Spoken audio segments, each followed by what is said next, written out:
Hello बच्चों, मैं Manvindra Gehlot and welcome to my channel Manvantraj corner.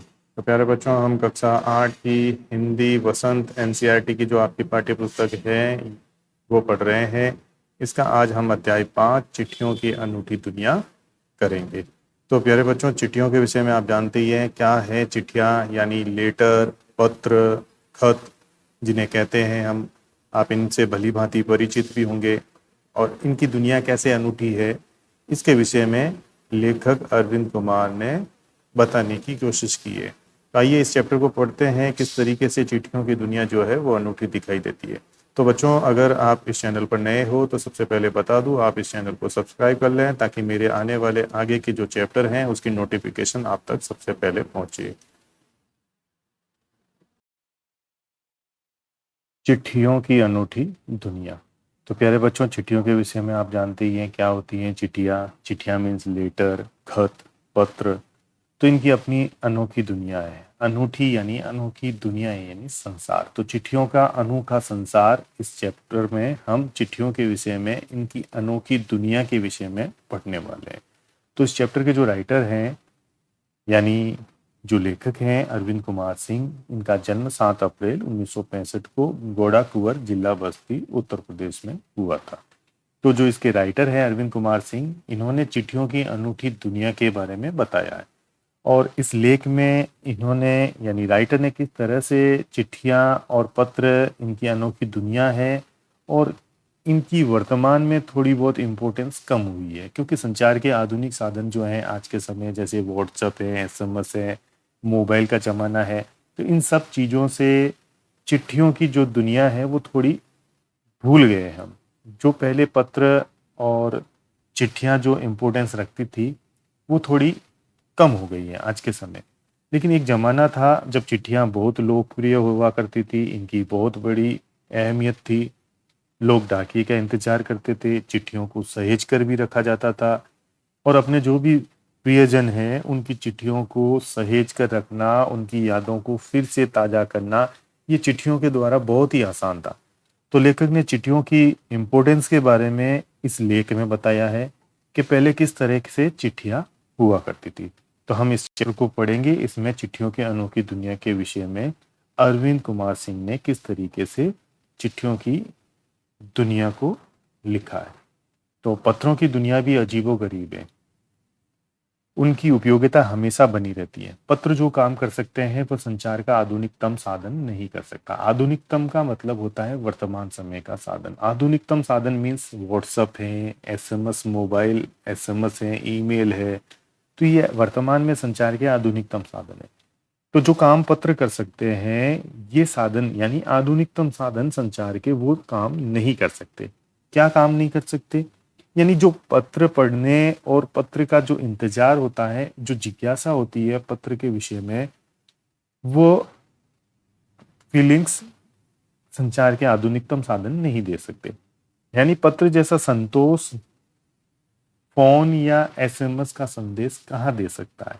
पत्र एक नया सिलसिला शुरू करते हैं। सिलसिला का मतलब होता है चलन। पत्र एक नया चलन शुरू करते हैं और राजनीति, साहित्य और कला के क्षेत्र में तमाम विवाद और नई घटनाओं की जड़ भी पत्र ही होते हैं।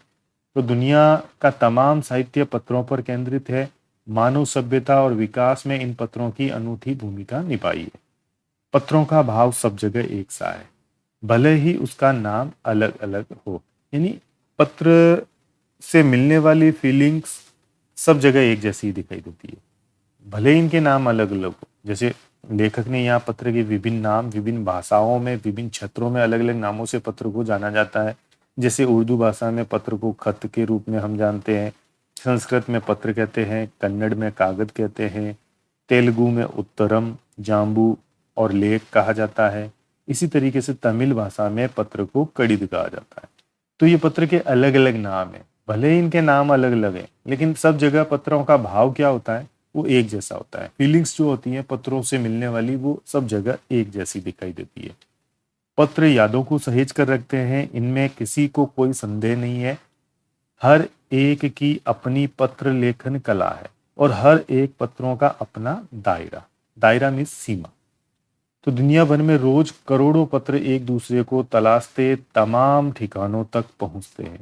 अब भारत के संबंध में ही ले ले, रोज भारत में 4.5 करोड़ चिट्ठियां डाक में डाली जाती है। ये कुछ आंकड़े हैं जो पत्रों की इम्पोर्टेंस यानी पत्र कितना अहमियत रखते हैं, पत्र कितना महत्व रखते हैं हमारी लाइफ में, उसको ये प्रकट करते हैं। यानी 4 करोड़ चिट्ठियां रोज डाक में डाली जाती है।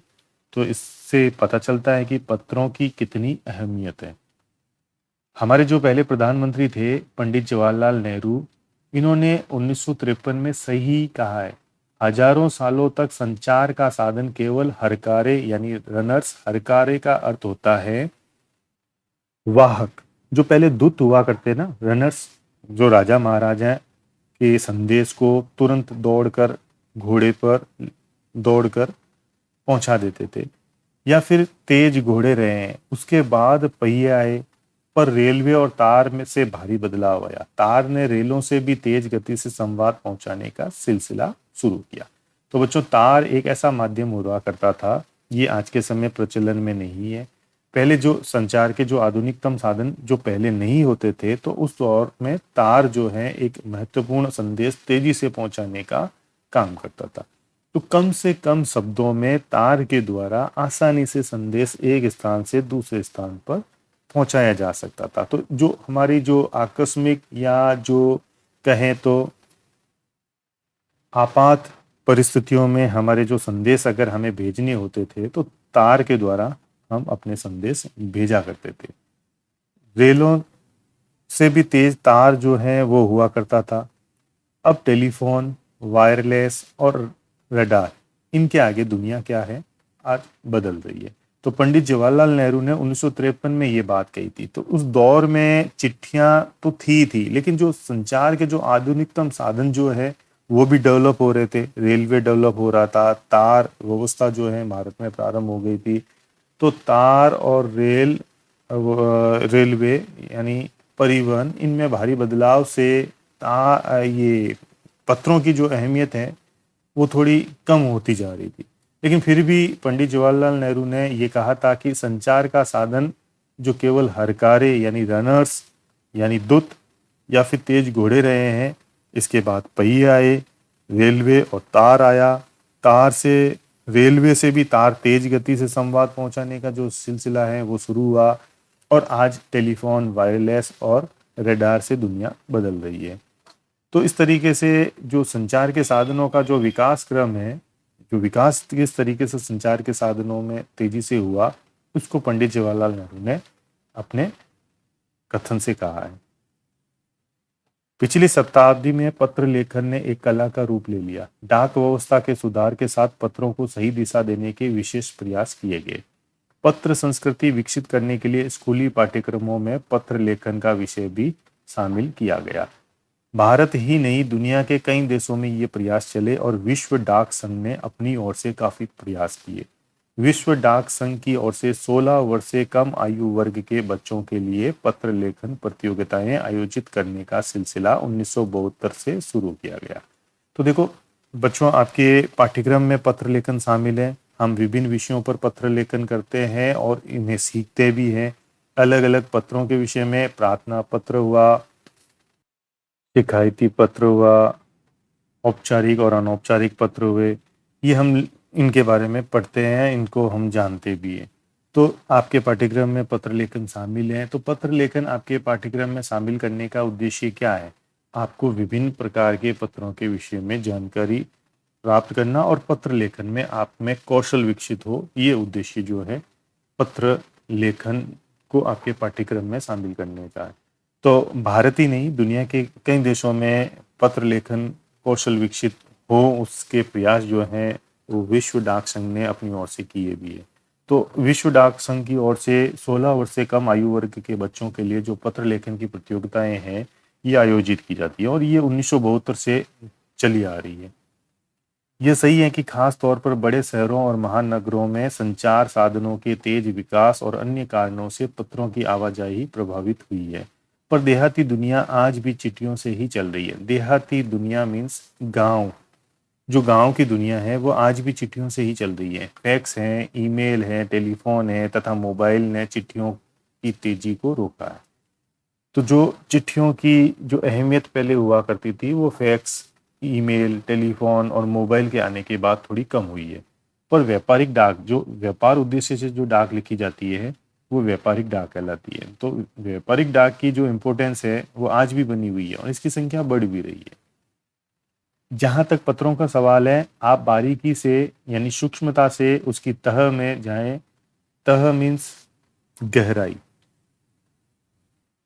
तो जहां तक पत्रों का सवाल है, अगर आप बारीकी से उसकी तह में जाएं तो आपको ऐसा कोई नहीं मिलेगा जिसने कभी किसी को पत्र ना लिखा हो या ना लिखाया हो, या पत्रों का बेसब्री से जिसने इंतजार ना किया हो। तो आज हम देखेंगे कि प्रत्येक व्यक्ति पत्र के विषय में कुछ ना कुछ जानता जरूर है। यानी प्रत्येक व्यक्ति को पत्रों का जो है अनुभव जरूर है। तो पत्र प्रत्येक व्यक्ति ने लिखा होगा अपने जीवन काल में, कभी ना कभी पत्र का प्राप्त भी किया होगा, पत्र का इंतजार भी किया होगा, या पत्र किसी ना किसी से लिखवाया जरूर होगा। तो हमारी लाइफ में पत्रों का जो है अहम जो है भाग है। हमारे जीवन में पत्र जो हैं वो समाये हुए हैं और इनका हम विभिन्न समयों पर, विभिन्न तरीकों से और विभिन्न ज़रूरतों पर हम इनका उपयोग भी करते हैं। तो हमारे सैनिक तो पत्रों का जिस उत्सुकता से इंतजार करते हैं उसकी कोई मिसाल ही नहीं। तो जो हमारे जो सैनिक हैं वो देश सेवा में अपने परिवार से दूर रहते हैं, तो उनका उनके परिवार से जुड़ाव जो है ना वो पत्रों से ही होता है। तो हमारे जो सैनिक हैं वो अपने परिवारजनों के पत्र का बड़ी बेसब्री से इंतजार करते हैं। उनकी कोई मिसाल ही नहीं है। एक दौर था जब पत्रों का महीनों इंतजार करते थे, पर अब वो बात नहीं। परिवहन साधनों के विकास ने ये दूरियां जो है बहुत घटा दी है। आज लोग काफी नजदीक आ गए हैं, बड़ी आसानी से एक सेकंड में हम किसी से भी कनेक्ट हो सकते हैं। तो इस वजह से पत्रों की जो इम्पोर्टेंस है वो थोड़ी कम हो गई है। पहले पत्रों का बड़ा इंतजार रहा करता था। तो पहले लोगों के लिए संचार का इकलौता साधन क्या होता था? चिट्ठी ही होती थी। और आज और भी साधन जो हैं वो विकसित हो चुके हैं। तो चिट्ठियों का स्थान संचार के आधुनिक साधनों ने वर्तमान में ले लिया है, जिससे चिट्ठियों की थोड़ी इम्पोर्टेंस कम हुई है। आज देश के ऐसे लोगों की कमी नहीं है जो अपने पुरखों की चिट्ठियों को सहेज और संजोकर विरासत के रूप में रखे हुए हैं। सहेजना क्या होता है बच्चों? सहेजना मतलब संभाल कर रखना, यानी संजो कर रखना मीन्स संभाल कर रखना। तो हम अपने पूर्वजों की चिट्ठियों को आज भी सहेज कर, संभाल कर विरासत के रूप में रखे हुए हैं। या फिर बड़े बड़े जो लेखक हैं, पत्रकार, उद्यमी, कवि, प्रशासक, सन्यासी या किसान, इनकी पत्र रचनाएं अपने आप में अनुसंधान यानी खोज का विषय है। अगर आज जैसे संचार साधन न होते तो पंडित नेहरू अपनी पुत्री इंदिरा गांधी को फोन करते, पर तब पिता के पत्र पुत्री के नाम नहीं लिखे जाते तो देश के करोड़ों लोगों को प्रेरणा कैसे मिल पाती। तो अगर आप पत्रों की इम्पोर्टेंस को अगर हम देखें तो एक उदाहरण इससे लिया जा सकता है कि पंडित जवाहरलाल नेहरू जो भारत के पहले प्रधानमंत्री थे, इन्होंने अपनी पुत्री इंदिरा गांधी को बहुत सारे लेटर लिखे हैं। इन पत्रों में आज हम पिता पुत्री के जो बातें हैं, पिता का जो संदेश है अपने पुत्री को, वो क्या कहते थे, क्या प्रेरणा देते थे अपनी पुत्री को, तो वो पत्र आज हमारे लिए प्रेरणा का स्रोत है। यानी आज हम उन पत्रों को जब देखते हैं, जब पढ़ते हैं, तो उससे पिता पुत्री के जो बातचीत है उसका जो है विवरण आज हमें मिल जाता है। और ये पत्र प्रेरक का काम करते हैं कि किस तरीके से एक पिता को अपनी पुत्री को प्रेरणा देनी चाहिए, उसको उससे बात किस तरीके से वो करते थे, उनके पत्रों में पुत्री के नाम क्या संदेश होता था, ये आज हम जान पाते हैं। अगर फोन पे होता तो फिर वो पिता और पुत्री के अलावा दूसरे लोग नहीं जान पाते। तो ये पत्र एक धरोहर के रूप में जो है दिखाई देते हैं। पत्रों को आप सहेज कर रख लेते हैं, पर एसएमएस संदेशों को आप जल्दी भूल जाते हैं। कितने संदेशों को आप सहेज कर रख सकते हैं? तमाम महान हस्तियों की तो सबसे बड़ी यादगार या धरोहर उनके द्वारा लिखे गए पत्र ही है।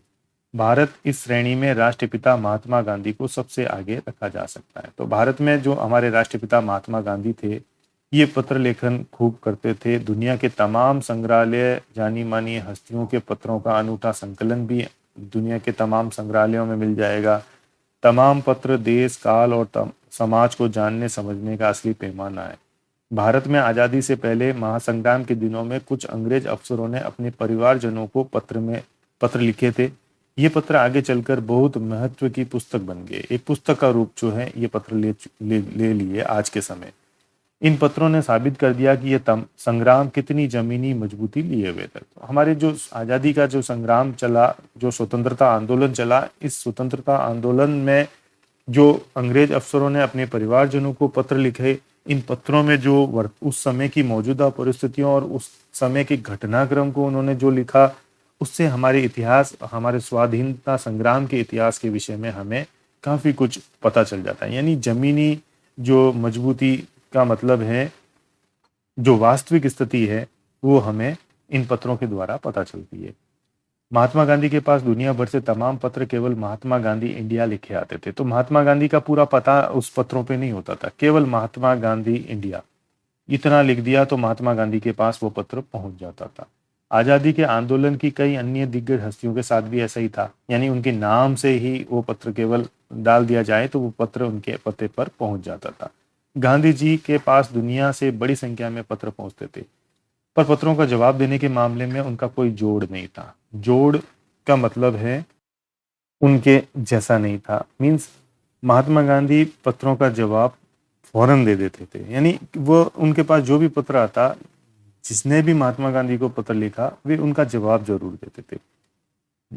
ऐसा कहा जाता है कि जैसे ही गांधी जी को पत्र मिलता, उसी समय वे उसका जवाब भी लिख देते थे।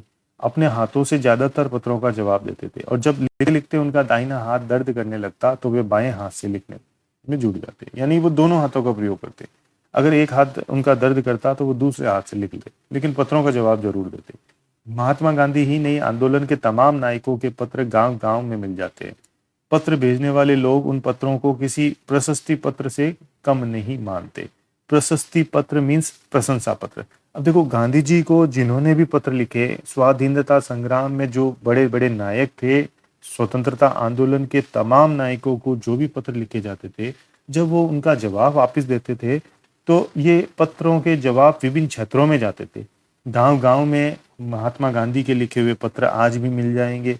तो लोगों को जब वापस इन नायकों के पत्र जब वापस उन तक पहुंचते तो वे उन पत्रों को संभाल कर रखते। क्यों?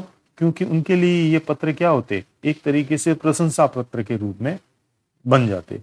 और कई लोगों ने तो उन पत्रों को फ्रेम करा कर रख लिया। यानी पत्रों की इतनी इंपॉर्टेंस थी। यह है पत्रों का जादू।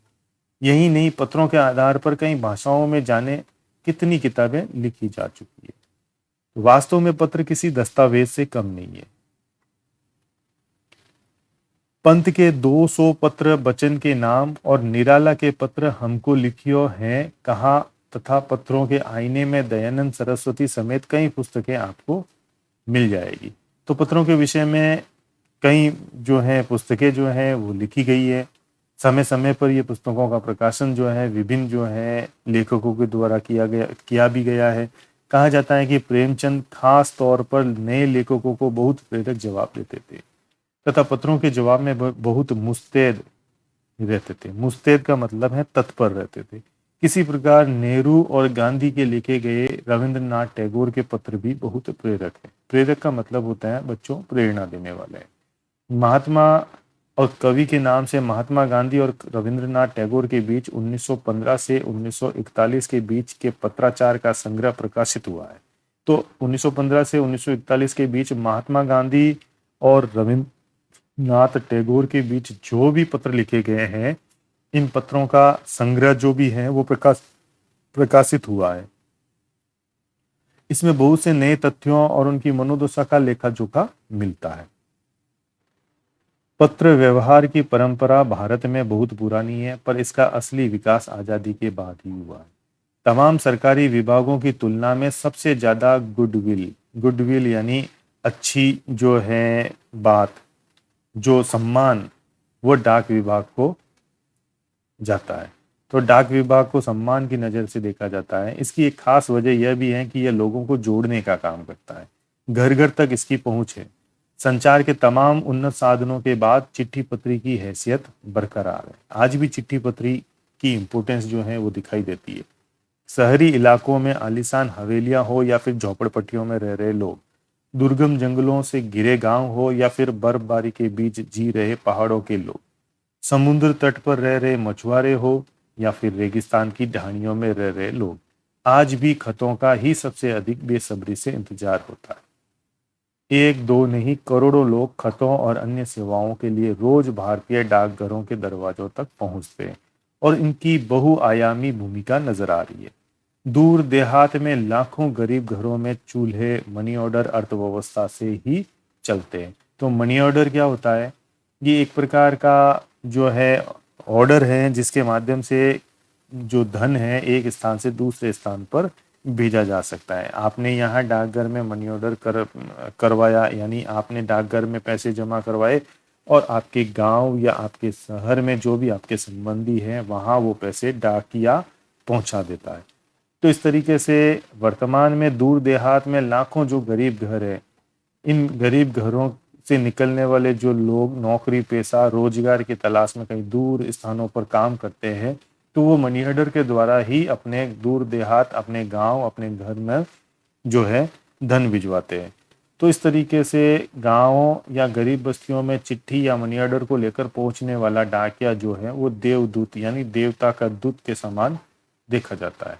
तो बच्चों, ये अरविंद कुमार सिंह का जो है अध्याय था चिट्ठियों की अनूठी दुनिया। तो चिट्ठियों की अनूठी दुनिया जो पाठ है, इस पाठ को मैं संक्षिप्त में पुनः बता देता हूँ। हमने क्या पढ़ा इस चैप्टर में? इस चैप्टर की जो समरी है वो सीधी सी बात है। लेखक जो है पत्र की महत्ता बताते हैं। इस चैप्टर में पत्र की जो इम्पोर्टेंस है वो बताई गई है कि आज का युग वैज्ञानिक युग है, मनुष्य के पास अनेक संचार के साधन हैं, लेकिन पत्रों की इम्पोर्टेंस फिर भी आज भी बनी हुई है। वे कहते हैं कि इनके नाम की भाषा के अनुसार पत्रों के जो है नाम वो अलग अलग है। जैसे उर्दू में खत, संस्कृत में पत्र, कन्नड़ में कागज, तेलुगु में उत्तरम, जाम्बू और लेख कहा जाता है, तो वहीं तमिल में कड़ित कहा जाता है। आज भी जो है कई लोग अपने पुरखों के पत्रों को सहेज कर रखते हैं। हमारे सैनिक अपने घर वालों और अपने संबंधियों के पत्रों का इंतजार बड़ी बेसब्री से करते हैं। इसके साथ ही इस चैप्टर में हमने यानी लेखक ने ये बताया है कि आज भी सिर्फ भारत में प्रतिदिन 4.5 करोड़ पत्र डाक में डाले जाते हैं। जो पंडित जवाहरलाल नेहरू है, इन्होंने पत्र के महत्व को माना है। इन्होंने कहा है कि 20वीं शताब्दी में पत्र केवल संचार का साधन ही नहीं अपितु एक कला भी मानी गई। इसे पाठ्यक्रम का हिस्सा बनाया गया। कई पत्र लेखन प्रतियोगिताएं आयोजित की गई। लेखक का मानना है कि इस संसार में कोई ऐसा मनुष्य नहीं होगा जिसने कभी किसी को पत्र ना लिखा हो। तो पत्र सिर्फ संचार का माध्यम ही नहीं, ये मार्गदर्शक की भूमिका भी निभाते हैं। मोबाइल से प्राप्त एसएमएस तो लोग मिटा देते हैं, किंतु पत्र हमेशा लोग सहेज कर रखते हैं। तो इस तरीके से पत्र संग्रहालय के रूप में, संग्रहालयों में पत्र जो है महान हस्तियों के वो शोभा बने हुए हैं। महात्मा गांधी के पास पूरे विश्व से पत्र आते थे और वे उनका तुरंत जवाब भी लिख देते थे। इसी तरीके से रविंद्रनाथ टैगोर और महात्मा गांधी का जो पत्र व्यवहार है, इन पत्रों का जो संग्रह है वो प्रकाशित भी हुआ है। तो भारत में जो पत्र व्यवहार की परंपरा है ये बहुत पुरानी है और सरकारी की अपेक्षा घरेलू पत्र मुख्य भूमिका निभाते हैं, क्योंकि ये आम लोगों को जोड़ने का काम करते हैं। चाहे गरीब हो या अमीर, सभी को अपने प्रियजनों से जो पत्र प्राप्त होते हैं, इन पत्रों का उन्हें इंतजार रहता है। तो गरीब बस्ती में जो मनी ऑर्डर लेकर जो डाकिए जो जाते हैं, तो वो देवता के रूप में पूजे भी जाते हैं। एक तरीके से देवता तुल्य जो है लोग उन्हें दर्जा देते हैं। अंत में लेखक कहते हैं कि अत्यधिक संचार साधनों के होने के बावजूद भी पत्रों की अपनी एक महत्वपूर्ण भूमिका दिखाई देती है। तो अरविंद कुमार सिंह का ये जो लेख है, ये पत्रों की इम्पोर्टेंस के ऊपर उन्होंने इस चैप्टर में बताने की कोशिश की है। तो आज की वीडियो में इतना ही। मिलते हैं अगले वीडियो नए चैप्टर के साथ। अगर ये वीडियो आपको पसंद आया तो इसे लाइक करें, शेयर करें और चैनल को सब्सक्राइब जरूर करें। Thank you.